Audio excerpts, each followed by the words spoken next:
Natural hair colour కోసం చూస్తున్నారా? అయితే Anoos henna and black expert వాడండి. చాలా ప్లేసెస్ కి కలిసి వెళ్లే వాళ్ళం, సినిమాలకి, లంచ్ లకి, బయటకి ఎక్కడికైనా వెళ్ళినా ముగ్గురం వెళ్లే వాళ్ళం.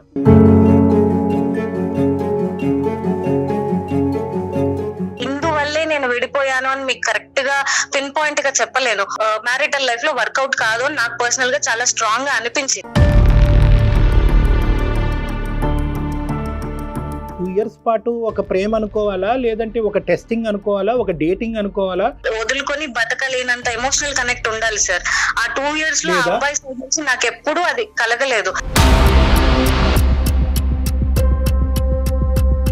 ఆ విషయం తనకు తెలిసిన తర్వాత కొన్ని రోజులు టైం తీసుకొని నిజం నాకు తిరిగి ప్రపోజ్ చేశాడు.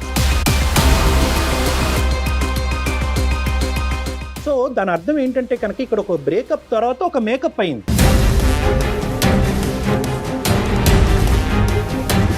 నాకు హరీష్ గురించి తెలుసు సార్, ఆ అబ్బాయి మనస్తత్వం తెలుసు. ఇతను వెళ్ళి నిశాంత్ ఏమైనా చేస్తాడా, లేకపోతే వాళ్ళిద్దరూ కొట్టుకొని ఒకరికొకరు ఏమైనా చేసుకుంటారా అని చాలా భయపడుతున్నాను సార్ నేను.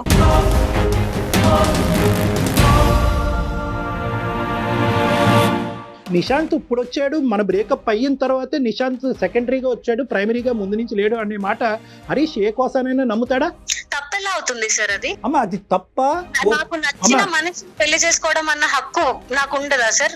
నాకు నచ్చిన మనిషితో జీవితం పంచుకునే హక్కు నాకు ఉండదా? నమస్తే కళ్యాణ్ గారు. నమస్తే జయ గారు. కళ్యాణ్ గారు, భువనేశ్వరి అని ఒక అమ్మాయి మనకి మెయిల్ చేసిందండి, అనంతపురం నుంచి. అనంతపురం. పెళ్లి కాలేదు పిల్లకి, ఇంకా ఒక సమస్యని ఫేస్ చేస్తా ఉందన్నమాట. కాల్ చేసేనా మరి? చేయండి.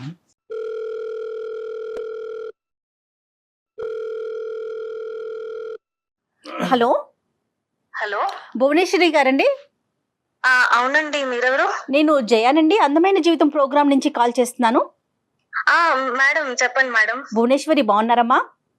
బాగున్నాను మేడం, మీరు ఎలా ఉన్నారు? బాగున్నానమ్మా. నాతో పాటు డాక్టర్ కళ్యాణ్ చక్రవర్తి గారు కూడా ఉన్నారు. సార్ నమస్తే సార్. భువనేశ్వరి నమస్తే అమ్మా. నువ్వు అదృష్టవంతురాలు, ఎందుకంటే మాకు దగ్గర దగ్గర 3000 ఈమెయిల్స్ వచ్చినాయి. ఆ ఈమెయిల్స్ లో నీది సెలెక్ట్ చేయడం ఎగ్జాక్ట్లీ జరిగింది. అండి, ఎగ్జాక్ట్లీ. అసలు ఇంత తొందరగా మీరు కాల్ చేస్తారని కూడా నేను అనుకోలేదు. చెప్పు నాన్న. ఎంత వయసు ఎంత మీది? Sir 26 sir. క్వాలిఫికేషన్స్ అమ్మా, చదువుకుంటున్నారా? బీటెక్ అయిపోయింది సార్, ఐటీలో జాబ్ చేస్తున్నానండి. ప్రజెంట్ ఎక్కడున్నారమ్మా? Present Secunderabad sir. ఇప్పుడు సమస్య ఏంటమ్మా, ఎవరిది, నీదేనా? నాదే సార్. ఏ విషయంలో? సార్ ఒక చిన్న ఇబ్బంది వచ్చి పడింది. నేను కాలేజ్ లో ఉన్నప్పుడు ఒక అబ్బాయితో రిలేషన్షిప్ లో ఉన్నాను. ఓకే. 1.5 2 years మా లవ్ జర్నీ అయితే నడిచిందండి. తన బెస్ట్ ఫ్రెండ్ కూడా మాతో పాటు కూడా ఉండేవాళ్ళు. అంటే పరిచయం అయిన తర్వాత తన ఫ్రెండ్స్ అందరు నా ఫ్రెండ్స్ అవ్వడం, నా ఫ్రెండ్స్ అందరు తన ఫ్రెండ్స్ అవ్వడం, అలాగా మేము ముగ్గురం కలిసి తిరిగే వాళ్ళం. అదేలే. ఈ జర్నీలో ఒక 2 years తర్వాత నాకెందుకో తనతో వర్కౌట్ కాదు అనిపించిందండి. బాయ్ ఫ్రెండ్ తోటి నాకు 2 years రిలేషన్షిప్ తర్వాత లాంగ్ టర్మ్ తనతో జీవితాంతం నేను జీవితం పంచుకోలేను అని అనిపించి నేను బ్రేకప్ చెప్పేశాను. దీనికి బలమైన కారణాలు ఏమైనా ఉన్నాయా అండి భువనేశ్వరి? ఉన్నాయి మేడం. ఏంటండి? తను ముందు నాకు అప్రోచ్ అయినప్పుడు, నన్ను ప్రపోజ్ చేసినప్పుడు ఎలా ఉన్నాడో, ఎలా ఉన్నానని నాకు చూపించాడో అది తను కాదు నిజానికి. తన నిజ స్వరూపం ఏంటి అని అన్నది ఈ 2 ఏళ్ళు నేను తనతో ట్రావెల్ చేసిన జర్నీలో నాకు అతను ఏంటి అని అన్నది అర్థమైంది. నా స్వభావానికి చాలా ఆపోజిట్ అండి. We're like opposite poles. మాకు అసలు ఆపోజిట్ పోల్స్ అని తెలియటానికి నీకు 2 years టైం పట్టిందమ్మా? ఆ జర్నీలో మెల్లమెల్లగా తెలిసి వచ్చింది సార్. తెలిసింది ఏంటో ఆపోజిట్ పోల్స్ తెలుసుకోవచ్చా? ఫర్ ఎగ్జాంపుల్ ఏదన్నా సార్, అతను అంటే మామూలుగా ముందు చాలా ఫ్రెండ్లీగా, జోవియల్ గా ఉన్నట్టు కనిపించేవాడు. కానీ పైకి అలా కనిపిస్తాడు, కానీ నిజానికి తను అది కాదు సార్. చాలా పొసెసివ్ అండ్ సంకుచిత స్వభావం, చాలా నారో మైండెడ్ అబ్బాయి.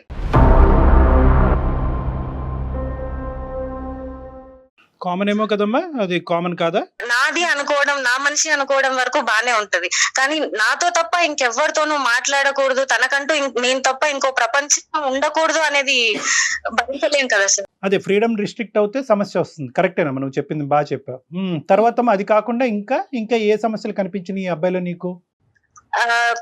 తను ఆలోచన విధానం కూడా ఈ తరానికి నాకు తగ్గట్టు లేదని అనిపించింది సార్. మరీ సంకుచితంగా ఆలోచించడం, ప్రతిదానికి అనుమానించినట్టు మాట్లాడతారు, కానీ అనుమానం అన్నట్టు అంటే ఇండైరెక్ట్ ఇండైరెక్ట్ గా చెప్పడం అన్నమాట. ఓకే. అనుమానించినట్టే ఉంటది, కానీ నేనేం అనలేదు. తిరిగి అడిగితే నేనేం అనలేదు, కానీ నా అలా అనలేదు అని కప్పిపుచ్చుకునేవాడు. సో ఉన్నవేంటమ్మా, లేనివి బాగానే చెప్పావు, ఉన్న క్వాలిటీస్ ఏంటి అతనిలో? ఏ కారణాల వల్ల హరీష్ నీకు నచ్చాడు, ఏమనుకుని దిగావు? అంటే తను నాకు చాలా సపోర్టివ్ గా ఉంటాడు అని అనుకున్నా సార్. అంటే కెరియర్ లో కానీ లైఫ్ లో కానీ తోడుంటాడు, పక్కన నిలబడతాడు, నన్నుగా ఉండనిస్తాడు అని అనుకున్నా. ఎందుకంటే నేను లైఫ్ పార్ట్నర్ తో నన్ను చేసుకోబోయే వాడిలో నేను అదే ఆశించాను కాబట్టి అవి తనలో ఉన్నాయి అన్నట్టే తను నాతో స్టార్టింగ్ లో బిహేవ్ చేశాడు.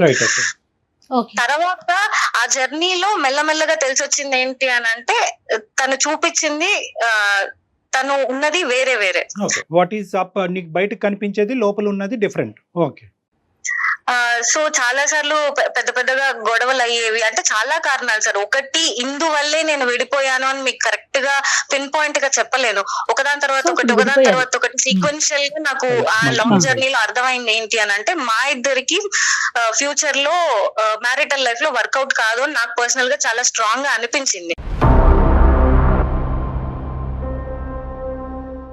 అనిపించిన తర్వాత నేను తనకు ఒక ఫైన్ డే నేను చెప్పేశాను.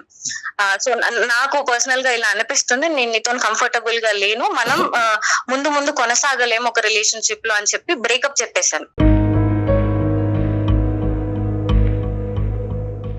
చెప్పేసావు, అతను స్వీకరించాడు కూడా? చెప్పాను సార్, నా సైడ్ నుంచి నేను బ్రేకప్ చెప్పాను, కానీ అతను తీసుకోలేదు.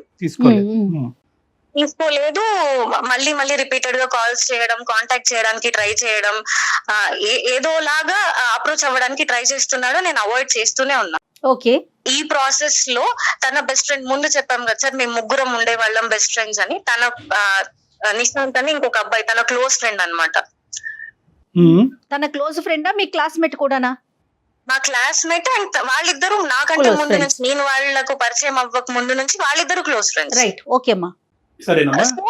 ఈ మా 2 years జర్నీలో మొత్తం తను ఉన్నాడు. చాలా ప్లేసెస్ కి కలిసి వెళ్లే వాళ్ళం, సినిమాలకి, లంచ్ లకి, బయటకి ఎక్కడికైనా వెళ్ళినా ముగ్గురం వెళ్లే వాళ్ళం. ఈ అబ్బాయి, ఆ అబ్బాయి కాదమ్మా, ఈ అబ్బాయి పేరేంటి చెప్పండి? హరీష్ బెస్ట్ ఫ్రెండ్ నిశాంత్ అండి. నిశాంత్. Okay, right. చెప్పు తల్లి, చెప్పు. హరీష్, నిశాంత్, నేను కలిసి తిరిగే వాళ్ళం. అంతా అప్పుడు బానే ఉండేది. తర్వాత నేను ఎప్పుడైతే ఈ అబ్బాయికి మా ఇద్దరి మధ్యలో డిస్టర్బెన్సెస్ వచ్చి నేను ఇలా బ్రేకప్ చెప్పాను అని నిశాంత్ కి తెలిసిందో, తను మెల్లగా అప్పుడప్పుడు ఫోన్ చేసేవాడు, ఎలా ఉన్నావు ఏంటి, మామూలుగా మాట్లాడుకుంటూ ఉంటాం కదా ఫ్రెండ్స్ అన్నప్పుడు, బాగోగులు మాట్లాడుకోవడం. ఇలా అన్నప్పుడు నేను చెప్పాను, ఇలాగ నాకు తనతో కనెక్ట్ అవ్వలేను అని అనిపించింది, సో నేను ఇలా బ్రేకప్ చెప్పాను అని చెప్పాను. ఆ విషయం తనకు తెలిసిన తర్వాత కొన్ని రోజులు టైం తీసుకొని నిశాంత్ నాకు తిరిగి ప్రపోజ్ చేశాడు.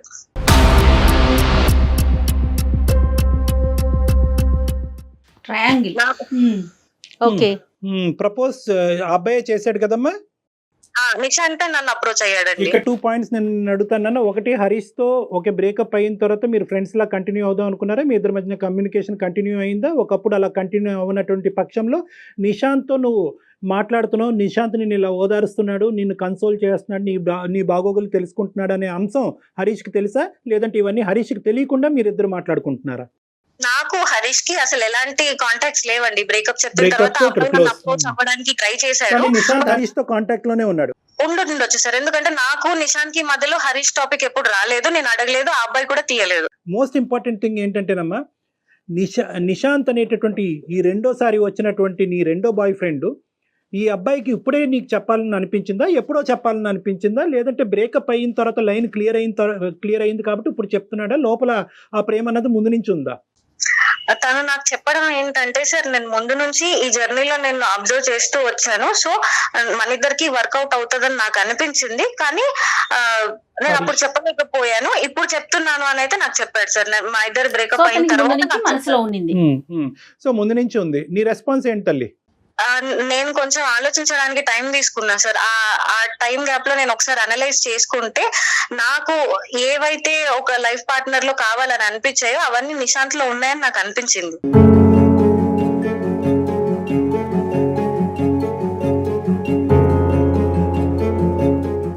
హరీష్ తో నీ బ్రేకప్ కి నిశాంత్ మళ్ళీ నిన్ను ప్రపోజ్ చేయడానికి మధ్యలో టైం గ్యాప్ ఎంత ఉందమ్మా? హార్డ్లీ 1-2 months ఉంది సార్. సో నువ్వు కంప్లీట్గా ఈజీగా వైపౌట్ చేసావమ్మా హరీష్ని. బ్రేకప్ అయింది, నచ్చలేదు, అతని యొక్క ప్రవర్తన నీకు నచ్చలేదు కాబట్టి తీసేయాలనుకున్నావు, తీసేసావు.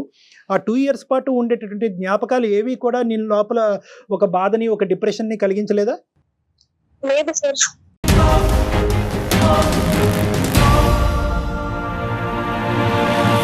అంటే మరి ఆ 2 years పాటు నడిచింది ఏంటమ్మా? ఆ జర్నీని ఏమనాలి? దాన్ని ఏమనాలి? ఇప్పుడు 2 years పాటు ఒక ప్రేమ అనుకోవాలా, లేదంటే ఒక టెస్టింగ్ అనుకోవాలా, ఒక డేటింగ్ అనుకోవాలా, లేదంటే ఒక బలమైనటువంటి బంధం అనుకోవాలా, ఏమనాలి దాన్ని?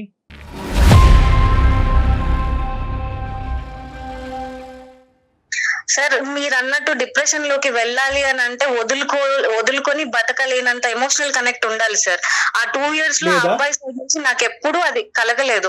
ప్రతి స్టెప్ లోనూ, ప్రతి ఇన్సిడెంట్ లోనూ నాకు చాలా ఇబ్బంది అనిపించేది. తన ప్రవర్తన కానీ, తన మనస్తత్వం కానీ నాకు చాలా ఇబ్బంది అనిపించేది. కానీ నేను కాంప్రమైజ్ అవుతూ దాన్ని డైజెస్ట్ చేసుకుంటూ ముందుకు వచ్చాను.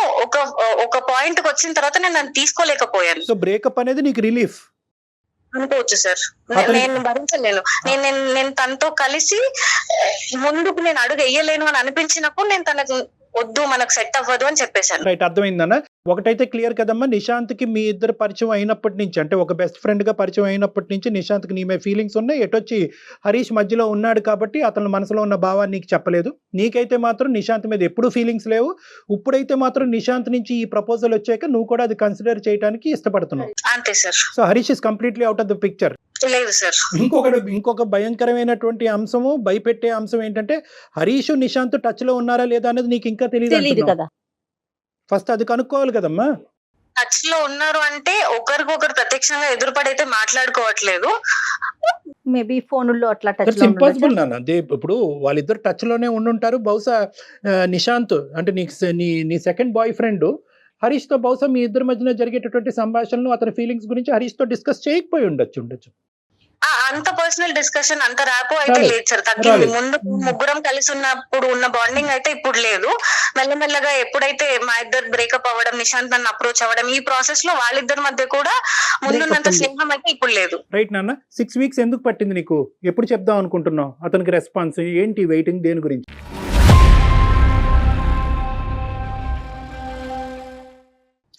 సార్ ఆ గ్యాప్ ఎందుకు వచ్చింది అని అంటే నేను చాలా రెస్ట్లెస్ అయిపోయాను సార్. విసిగిపోయాను వీటన్నిటితోటి. ఆయన వచ్చాడు, ప్రేమ అన్నాడు, జర్నీ చేసాం, ఇదంతా అయింది. మళ్ళీ ఈయన వచ్చాడు, వీళ్ళిద్దరు బెస్ట్ ఫ్రెండ్స్.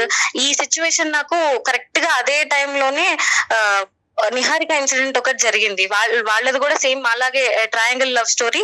అండ్ అసలు ఆ దారుణం ఏంటి సార్, టీవీలో చూస్తేనే నాకు కాళ్ళు చేతులు వణికిపోతున్నాయి సార్. ప్రేమిస్తే రీసెంట్ గా జరిగిన ఇష్యూ అండి. చెప్పు. హరికృష్ణ, అబ్బాయి పేరు నవీన్, హరిహర కృష్ణ, నవీన్ అండ్ నిహారిక. నిహారిక సార్. అసలు ఏంటి సార్ ఆ దారుణం? తన ఫ్రెండ్ ని లవ్ చేసినంత మాత్రం చంపేస్తారా సార్? చంపేసినంత పెద్ద తప్ప సార్ అది. ఎంత మంది ప్రేమించిన వాళ్ళు విడిపోవట్లేదు, ఎంతమంది వేరే వాళ్ళు పెళ్లిళ్ళు చేసుకుని హాయిగా ఉండట్లేదు.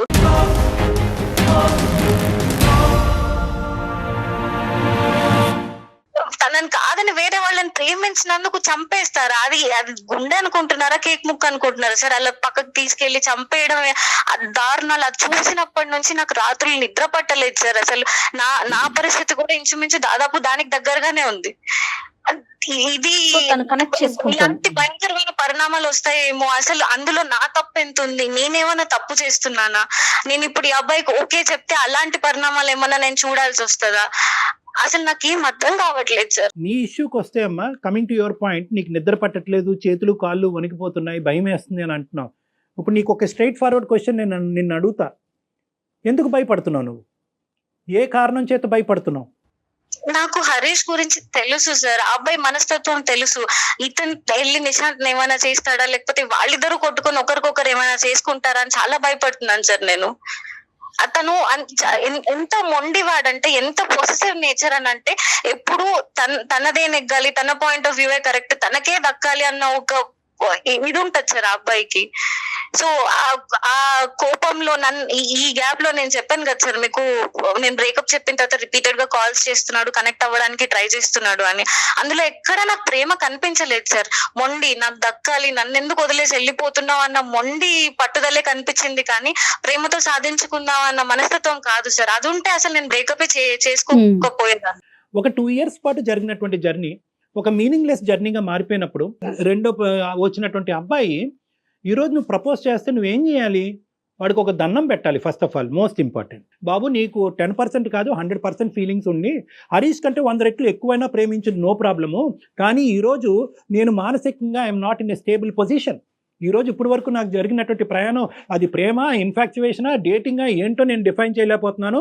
ఆ మనిషి నుంచి విముక్తి పొంది ఇప్పుడే సేద తిరిగి నా చదువు మీద, నా ఉద్యోగం మీద కాన్సన్ట్రేట్ చేసేటటువంటి టైంలో ఇప్పుడు నువ్వు ఇంకో ప్రపోజల్ తీసుకొచ్చావు, ఈ భారాన్ని నేను ఇప్పుడు అప్పుడే మోయలేను, కాస్త వెనక్కి తగ్గు, కొద్దిగా సమయం ఇవ్వు అని చెప్పి అడగాలి మీరు. ఎందుకంటే కనుక ఈరోజు ఇది రీప్లేస్మెంట్ స్ట్రాటజీ అంటారమ్మా. చాలా మంది ఆడపిల్లలు ఇక్కడే ఉచ్చులో చిక్కుంటారు. ఒక బ్రేకప్ అయిన తర్వాత ఒక డిప్రెషన్లోకి వెళ్తారు. ఆ డిప్రెషన్ తట్టుకోలేరు, ఆ వ్యాక్యూమ్ని తట్టుకోలేరు, ఆ లేనితనాన్ని తట్టుకోలేక ఏంటంటే ఇంకో సైడ్ నుంచి ఎవరన్నా ఒక నాదుడు వచ్చి కూర్చుని ఏంటి నీ కష్టం ఏంటి, నీ బాధ ఏంటి నాకు చెప్పు అనేటప్పటికి వాడు వెనకతల చూడరు, వాడు ముందు చూడరు, వాడి చరిత్ర చూడరు, ఆ గతం చూడరు, మొదట చేసినటువంటి తప్పే మళ్ళీ చేసి అబ్బా నన్ను ఎంత బాగా వింటున్నాడో, నాకు ఇంత మంచిగా వినేటటువంటి వ్యక్తి నాకు కనిపించట్లేదని మళ్ళీ కనెక్ట్ అయిపోయి అక్కడ ప్రపోజ్ చేయగానే 10 రోజుల్లోనే ఎస్ చెప్తారు. బహుశా ఈ సంఘటన దృష్ట్యా థ్యాంక్స్ టు దిస్ సంఘటన, అన్ఫార్చునేట్ సంఘటన, నువ్వేంటంటే కొద్దిగా బ్రేక్స్ వేసుకున్నావు. ఒక 6 వారాల పాటు బ్రేక్ వేసావు. అదే ఆ ఇన్సిడెంట్ వల్ల అందునుంచి థ్యాంక్స్ టు దిస్ ఇన్సిడెంట్ అని నేను ఎందుకు అంటున్నానంటే, ఈ దురదృష్టకరమైనటువంటి ఇన్సిడెంట్ బహుశా లేకపోతే కనుక నువ్వు కూడా ఎస్ అని చెప్పుండేదాను కదమ్మా సార్. కానీ మీరు అన్నట్టు ముక్కు మొహం తెలియని వ్యక్తి అయితే కాదు కదా సార్. కొన్ని ఏళ్ల పాటు మేము ఫ్రెండ్స్ లా ఉన్నాం, ఒక జర్నీ ఫ్రెండ్షిప్ నడిచింది మా మధ్యలో. ఎక్కడో సడన్ గా నేను డిప్రెషన్ లో ఉన్నప్పుడు ఒక అతను వచ్చి నీ కష్టాలు నాకు చెప్పాడు. చాలా మంచి పాయింట్. ఈ అబ్బాయి నీ మొదట ఉండేటటువంటి హరీష్ తో నువ్వు కాంటాక్ట్ లో ఉండి మీ ఇద్దరు ప్రేమించుకుంటున్నంత కాలం ఎక్కడ కూడా ఏ మూలన ఏ కోసాన కూడా 0.5% కూడా నేను నిశాంత్ నా పార్ట్నర్ అవుతాడు రానున్న రోజుల్లో నువ్వు ఎప్పుడు అనుకోలే. లేదు సార్, అతనితో కంటిన్యూ అవుతున్నప్పుడు కూడా ఇతనితో నాకు ఫీలింగ్స్ ఉన్నాయి, వీడితో పోల్చుకుంటే వాడు చాలా బాగున్నాడు అనేటటువంటి ఫీలింగ్ నాకు కలిగిందంటే అది డిఫరెంట్ స్టోరీ. లేదు సార్, ఎప్పుడూ లేదు సార్. సో దాని అర్థం ఏంటంటే కనుక ఇక్కడ ఒక బ్రేకప్ తర్వాత ఒక మేకప్ అయింది.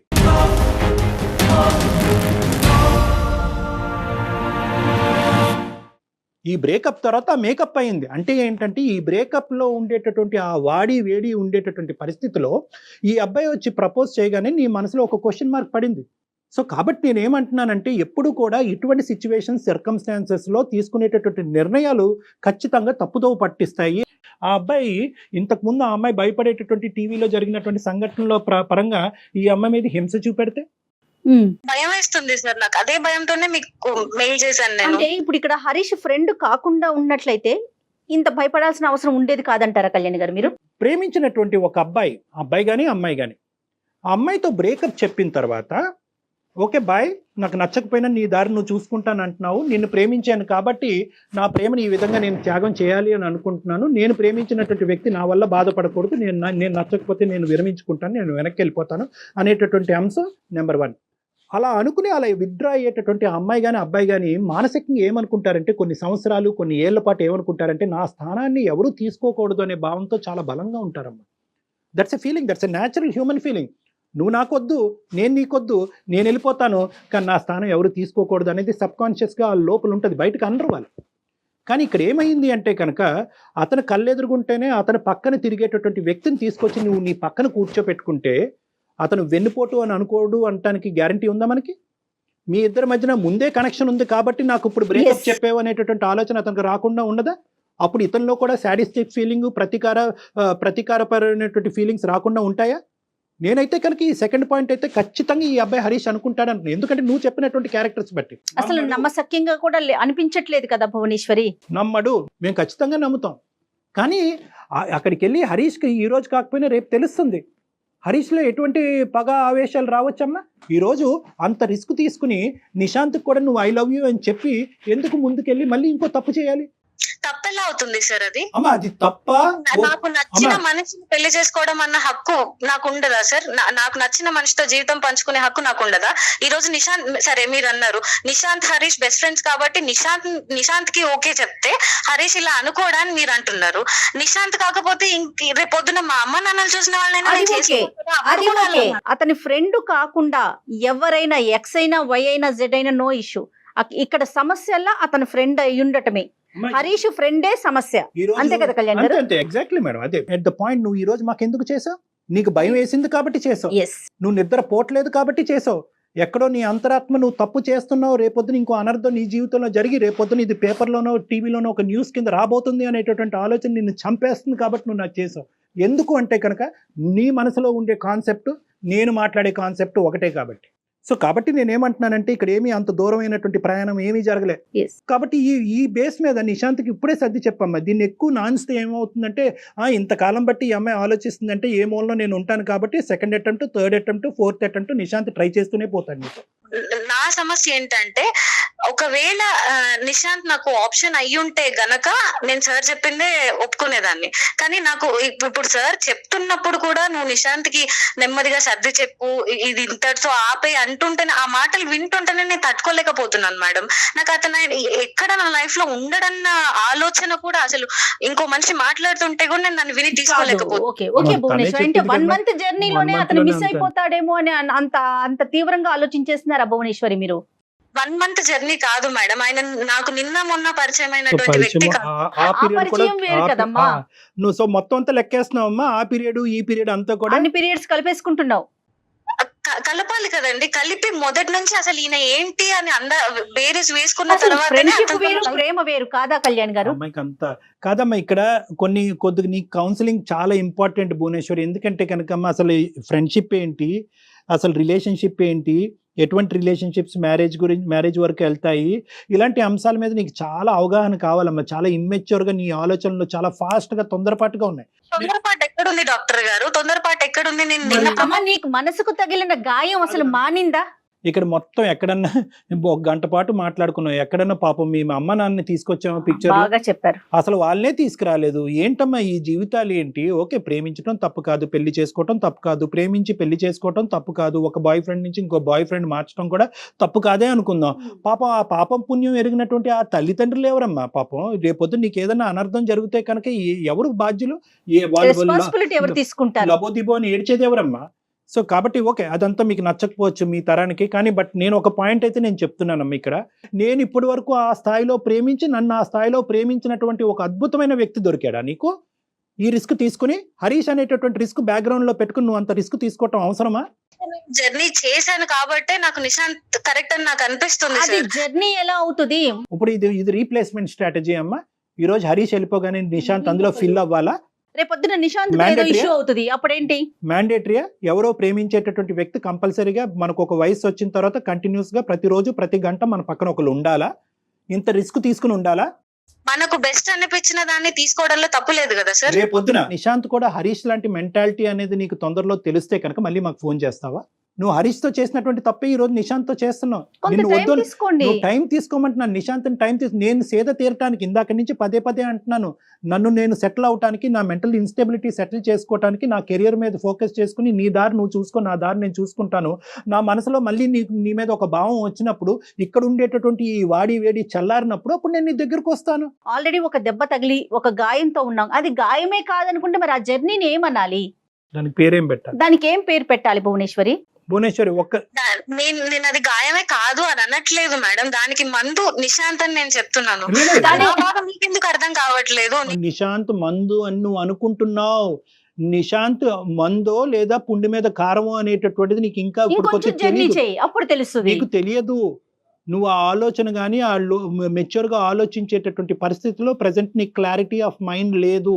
హరీష్ అనేటటువంటి వ్యక్తి యొక్క ప్రయాణంలో నీ సైడ్ ఉండేటటువంటి తప్పులేంటి, నీ ఆలోచన, నీ యొక్క పర్సనాలిటీలో ఎటువంటి లోపాలు ఉన్నాయి అనేటటువంటిది ఆలోచించుకో, విశ్లేషించుకో.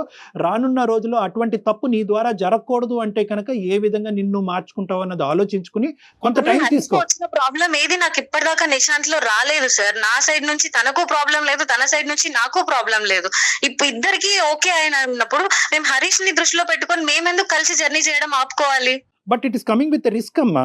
నిజంగా నువ్వు ఆ రిస్క్ తీసుకోవడానికి రెడీగా ఉంటే గో హెడ్, మేమెవరు నిన్ను ఆపటానికి. నిశాంత్ నేను ఎంత ఇబ్బంది పడుతున్నా, మా ఫ్యూచర్ ఎంత రిస్క్ లో ఉందని ఎందుకు ఏం ఆలోచించలేకపోతున్నారు రిస్క్ మేడం? అమ్మా, ఏం అసలు రిస్క్ 1 అమ్మా? month లో అసలు మీ ఇద్దరి మధ్యన ఏం జరిగిందనమ్మా మీరు అది రిస్క్ అనుకోవటానికి? ఏంటమ్మా అంత బంధం ఏం ఏర్పడింది? నిశాంత్ నన్ను అప్రోచ్ అవ్వడం, నేను మళ్ళీ వెనక్కి వెళ్ళి డే 1 నుంచి తనతో పరిచయం ఏర్పడ్డ దగ్గర నుంచి మా జర్నీ ఒకసారి ఆలోచించుకుంటే నాకు అర్థమైంది మేడం. నాకు కరెక్ట్ హరీష్ కాదు, నాకు కరెక్ట్, నాకు నిశాంతే కరెక్ట్ అని నాకు అర్థమైపోయింది.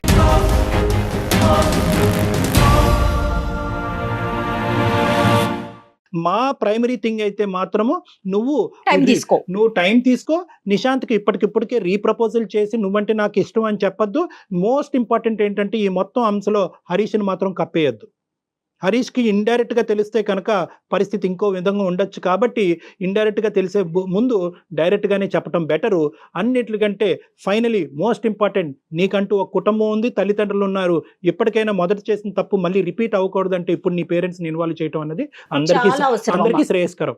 ఇదే భాష ఏదైతే మాతో మాట్లాడేవో, నిశాంత్ కరెక్ట్, నిశాంత్ సూపర్, నిశాంత్కి మించినటువంటి మనిషి లేదు అనేటటువంటి అంశాలు ఏవైతే చెప్పావో అవే మీ తల్లిదండ్రుల దగ్గర రిపీట్ చేయి. మీరు ఆర్గ్యూ లోకి వెళ్తున్నారు భువనేశ్వరి, ఆలోచించండి ఒకసారి. ఆర్గ్యుమెంట్ కూడా నువ్వు ఎందుకు వెళ్తున్నావు అంటే కనుకమ్మ, మాకు ఫోన్ చేయకి, మాకు ఈమెయిల్ చేయక ముందే నువ్వు నిశాంత్ కావాలి అని చెప్పి 100% కాదు 200% ఫిక్స్ అయ్యావు. కాబట్టి ఈ రిస్క్ ని ఆ నిశాంత్ అలాగే ఉండాలి, నిశాంత్ నేను ప్రేమించాలి, నిశాంత్ నేను పెళ్లి చేసుకోవాలి, కానీ నాకు హరీష్ దగ్గర నుంచి రిస్క్ రాకుండా మీరు ఒక ఆలోచన చెప్పండి అంటే కనుక అలా మేము చెప్పలేమమ్మా. ఎందుకంటే హరీష్ని మేము చూడలేదు, హరీష్తో మేము మాట్లాడలేదు. హరీష్ ఆ టీవీలో జరిగినటువంటి సంఘటనలాగా హరీష్ ప్రవర్తిస్తాడో లేదో అన్నది మాకు తెలియదు. అలాంటప్పుడు ఏంటంటే మాకు తెలియనటువంటి అంశము రిస్క్ ఉన్నట్టుగానే ముందుకు వెళ్ళమంటాం, కానీ రిస్క్ లేనట్టుగా ఊహించుకుని ముందుకు వెళ్ళమని చెప్పే దమ్ము ధైర్యం నాకైతే లేదమ్మా. అమ్మ, జీవితం ఇది అందరికి పరిచిన విస్తరవదు. అన్ని కష్టాలు నష్టాలు అన్నీ ఉంటాయి. ఆలోచించుకో భువనేశ్వరి, నువ్వు వెంటనే నిర్ణయం తీసుకోమని చెప్పట్లే. ఇప్పుడు ఈ విషయాన్ని కూడా టకామని ఎస్ అని చెప్పేయాలని మేము ఎక్స్పెక్ట్ చేయట్లేదమ్మా. ఎస్, నువ్వు టైం తీసుకో. డాక్టర్ గారి నెంబర్ నీకు నేను షేర్ చేస్తాను, పర్సనల్ గా వచ్చి కలు, ఫోన్ లో కాదు. ఓకేనమ్మా? సరే మేడం, నేను ఆల్ ది బెస్ట్ తల్లి. బాయ్ అమ్మా, all the best Bhuvaneshwari. Bye. Right Kalyan garu, thank you so much. నమస్తే అండి.